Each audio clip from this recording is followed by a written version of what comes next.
ખૂબ મોટી સંખ્યામાં યુવકોના દર્શન કરીને ખૂબ આનંદ થયો. ગામે ગામ ફરીને એક જ વાત કરું છું,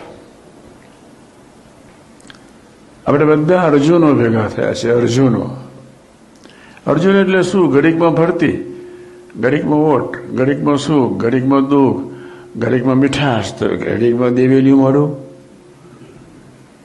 હોળી અને દિવાળીની વચ્ચે રમતા બધા ધરતીના પાત્રો અર્જુન કહેવાય. દુનિયાની એવી કોઈ વ્યક્તિ નથી, મા જેવા સંતનો યોગ થઈ ગયો હોય તો પ્રભુ 3 ચીજ બક્ષિસ આપે, યાદ રાખજો. એક છે નિશ્ચિંતા. દરેક વ્યક્તિને એક યા બીજી ચિંતા હોય છે. નોકરી કદાચ જતી રહે તો ક્યારે, એ મોટો પ્રશ્ન. પરિવારમાં કદાચ સંજોગો આદિ કોઈ આત્મીયતા ઊભી થાય, આત્મીયતા ભંગાણ થઈ જાય તો બી પ્રશ્ન. કળિયુગ ચારે બાજુ છે. સત્સંગ સિવાય કોઈ વ્યક્તિ, એક વાત સાંભળજો ધ્યાનથી, જેને સત્સંગનો યોગ છે, જેને સત્સંગ અને ભક્તિનો યોગ છે, જેને પ્રભુની અને સંતની સાથેની મૈત્રી છે, પ્રભુની નિષ્ઠા અને સંતની સાથે મૈત્રી, એક તો મિત્ર સારો જોઈએ જ. તમે બી નક્કી કરી નાખજો. અને હું કાયમ વાત કર્યા કરું છું કે મરજો કોઈક સારા ડોક્ટરના હાથે. કાયમ કહું, મરજો કોક સારા ડોક્ટરના હાથે. એક જીવનમાં એક મિત્ર એવો શોધી રહો, જેના ફળ સ્વરૂપે આપણી નૈયાને પ્રભુ હેમ ખેમ ઉતારતા જાય. અમેરિકાના 33મા પ્રેસિડેન્ટ ઇબ્રાહિમ લિંકન, બાજુના ગામડામાં એમનો જન્મ. માએ ઇબ્રાહિમને નાનો હતો ત્યારથી એક વાત કરતા જતા, એની મધર કરતા હતા, બેટા બાજુમાં ચર્ચ છે, 2 સારા પાદરી રહે છે, ઠાકોરજીના દર્શન કરી, પ્રભુ ઈસુના દર્શન કરી, સંતોની સાથે 2-5 મિનિટ બેસી, એનું કોઈ સૂચન સ્વીકારી, અને પછી તો સર્વિસ પર જજે. દરરોજ જયારે ઇબ્રાહિમ ઘરેથી નીકળે એટલે એક વાત કરે, માં બાજુમાં ચર્ચ છે, બસ આટલું બોલે. ઇબ્રાહિમ ડોબો નતો, હોશિયાર માણસ હતો. એને ખ્યાલ બી આવી જતો હતો કે મારી માં ભગવાન ઈસુના દર્શન માટે ગયા છે, મારી માં 2 સારા પાદરી આવ્યા છે, એની સાથે મૈત્રી બધવાનું કે ખ્યાલ હતો જ. કમનસીબ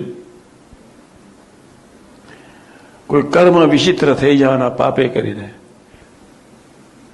માં એને દરરોજ કે બેટા જ્યારે બહાર જાય આમ કે, આટલું જ બોલે, આમ એટલે ચર્ચ, આમ કે 2 સંતોની સાથે મૈત્રી વચ્ચે. માનવીને સાધુમાં આટલો જ ફેર, એની આંખ ડાફોરિયા મારતી હોય, સાધુનો આંખ ભગવાન તરફ રહેતી હોય. કેટલો ફેર! ક્યારે આપણે ડાફોરિયા મારીએ, ક્યારે આપણે અયોગ્ય સાંભળી નાખીએ, ક્યારે અયોગ્ય બોલી નાખીએ, આપણને એની ખબર નથી.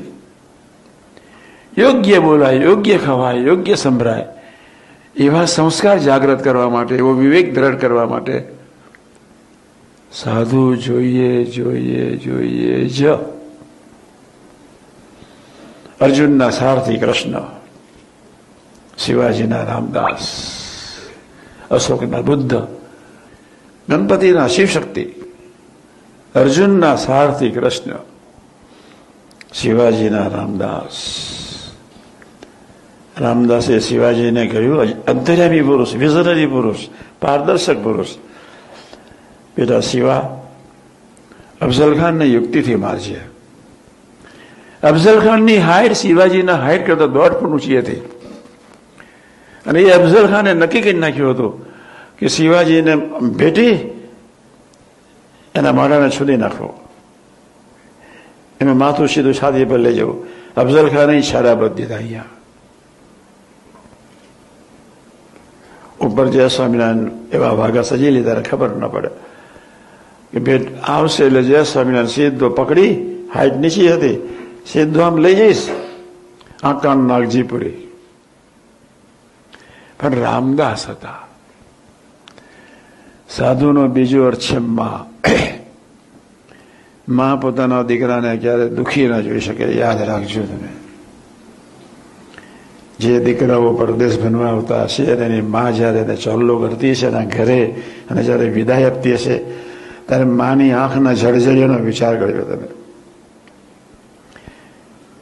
માં ક્યારેય ઉદાસ ન થાય.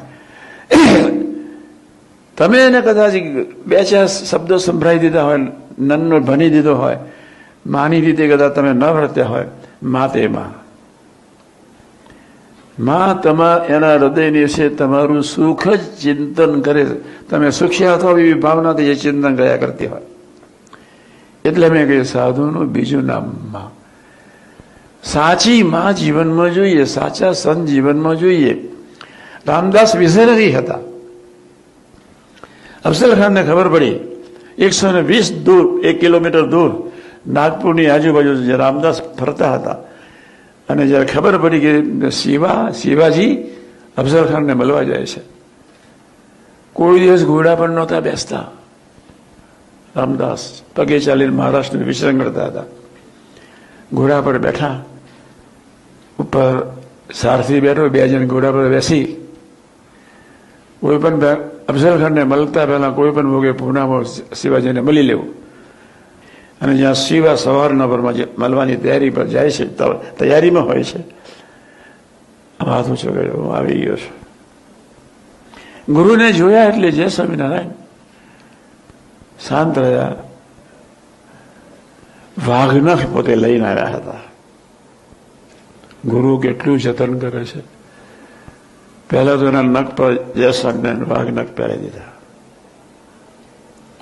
બીજી વાત કરી દીધી, એને યુક્તિથી મારવાનું છે. નીચું નમી જજે, તારા કરતા હાઈટેડ છે, એનું જબલું ઊંચું કરી દેજે અને સીધું જ પેટ ચીરી નાખજે. જો એ ન કહ્યું હોત તો અફઝલ ખાની છરા તૈયાર, આમ સીધું એના પેટ છરા ઉપર જતું રહેત. એના આંખ કાન ગાલ બધું ઠેકાણે પાડી દેત. રામદાસ. સાધુનો બીજો અર્થ માં. ક્યારેય કોઈ પણ સંજોગોમાં માં ઉદાસ ન થાય. એમ સાધુના હૃદયની વિશે એક જ ભાવના હોય, સુખ્યા થાવ, સુખ્યા થાવ, સુખ્યા થાવ. એવી એક મંગલકારી ભાવનાથી બિચારા જીવ સાધુ ફરતા જ હોય, એને કોઈ સ્વાર્થ નહીં. અને સાધુમાં સ્વાર્થ હોય, તમારી પાસે કોઈ અપેક્ષા હોય, મારો શિષ્ય છે, ભણે, પરદેશ મોકલું, જે સમને $500-500 મને મળે, નોટ એટ ઓલ. સાધુ ના કહેવાય.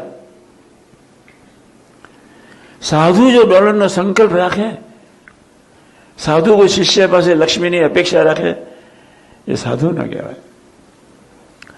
સાધુના હૃદયની વિશે